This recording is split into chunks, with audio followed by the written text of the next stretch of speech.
31 जुलाई को हरियाणा के नूंह मेवात में हुई हिंसा को लेकर अभी तक भी कई सवाल खड़े हुए हैं। इस घटना के बाद मेवात के सैकड़ों लोगों को गिरफ्तार किया गया। ये सारी घटना और ये पूरा मामला यहाँ के लोकल लोगों पर थोप दिया गया था। इसी मामले में कांग्रेस विधायक मामन खान को फंसाने की पूरी कोशिश की गई, लेकिन कोशिशों के बाद मामन खान पर कोई जुर्म साबित नहीं हो सका, जिसकी वजह से उन्हें रिहा कर दिया गया। लेकिन फिलहाल the national commission for minorities की तरफ से जो दावा किया गया है, उसने फिलहाल एक और बड़ा सवाल खड़ा कर दिया है।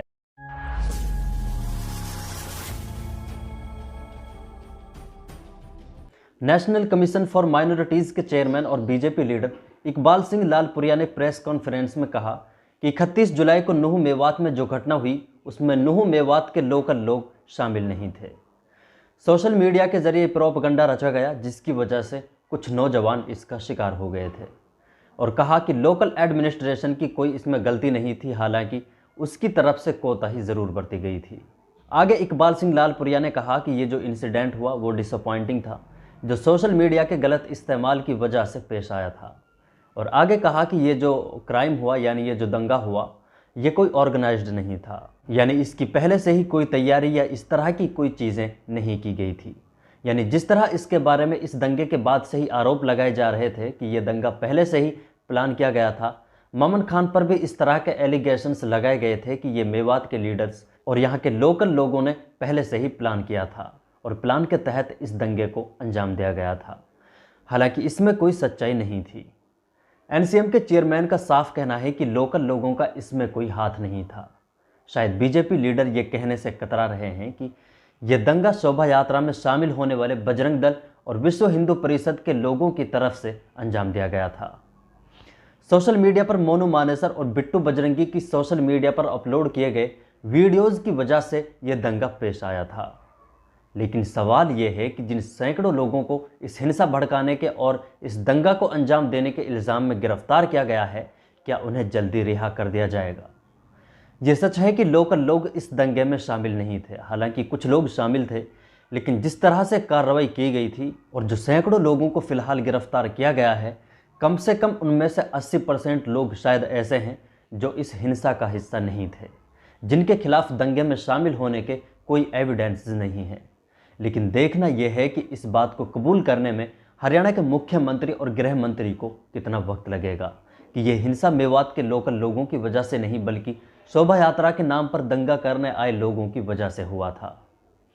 एक और सवाल, इस हिंसा के बाद मेवात के और नूंह के बेकसूर लोकल लोगों का जो नुकसान किया गया, नूंह के लोकल लोगों की जो दुकानें तोड़ दी गई थी, जिनके खून पसीने से बनाए गए आशियानों को उजाड़ दिया गया था, क्या हुकूमत उनकी भरपाई कर पाएगी? जो इस हिंसा के बाद बुलडोज़र एक्शन की वजह से बेरोज़गार हो चुके हैं, क्या हुकूमत उन्हें कोई रोज़गार दिला पाएगी? क्योंकि तकरीबन 2.5 महीने बाद पुलिस और हुकूमत की सख्त कार्रवाई के बाद अब ये साफ हो चुका होगा कि इस दंगे का जिम्मेदार कौन है।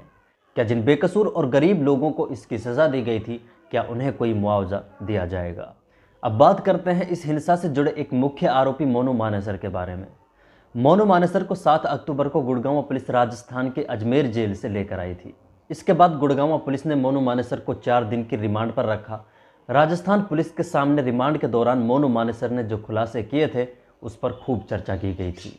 मोनू मानेसर ने खुलासा किया था कि उसके जेल में बंद लॉरेंस बिश्नोई से कॉन्टैक्ट था, और नासिर जुनैद मामले में भी उसने खुलासा किया था कि नासिर और जुनैद को उसी के इशारों पर मारा गया था। फिलहाल गुड़गांव पुलिस की रिमांड के दौरान मोनू मानेसर ने कई और खुलासे किए हैं। गुड़गांव पुलिस ने मोनू मानेसर को एक पुराने केस की वजह से गिरफ्तार किया है। इसी साल 7 फरवरी को हरियाणा के पटौदी में 2 समुदायों के बीच एक झगड़ा हुआ था। इस झगड़े में मोनू मानेसर ने मुस्लिम समुदाय के एक लड़के को गोली मारी थी, जिसे काफ़ी गंभीर चोट आई थी, लेकिन कुछ दिन हॉस्पिटल में गुजारने के बाद उसकी तबीयत ठीक हो गई थी। सोचने वाली बात यह है कि फरवरी के महीने से ही इस मामले में मुकदमा चल रहा था और मोनू मानेसर गुड़गांव पुलिस की आंखों के सामने था, लेकिन एक मुजरिम को पकड़ने की गुड़गांव पुलिस की हिम्मत नहीं हुई। और मोनू मानेसर ने बताया कि लॉरेंस बिश्नोई से 2018 से ही मोनू मानेसर कांटेक्ट में था। मोनू मानेसर का कहना है कि 2018 में लॉरेंस बिश्नोई का खुद मोनू मानेसर के पास व्हाट्सएप कॉल आया। व्हाट्सएप कॉल के जरिए लॉरेंस बिश्नोई ने मोनू मानेसर से कहा कि तुम जो गाय की सेवा कर रहे हो, जो तुम गौ रक्षा कर रहे हो, वो बहुत अच्छा काम है, इस मामले में अगर किसी भी तरह की कोई ज़रूरत पेश आए तो खुद को अकेला मत समझना, मेरे लड़के तुम्हें पूरी तरह से सपोर्ट करेंगे।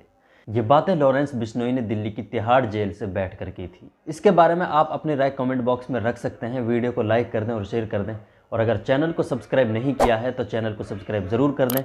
मिलते हैं अगले वीडियो में, तब तक के लिए आप अपना ख्याल रखें। अल्लाह हाफिज़।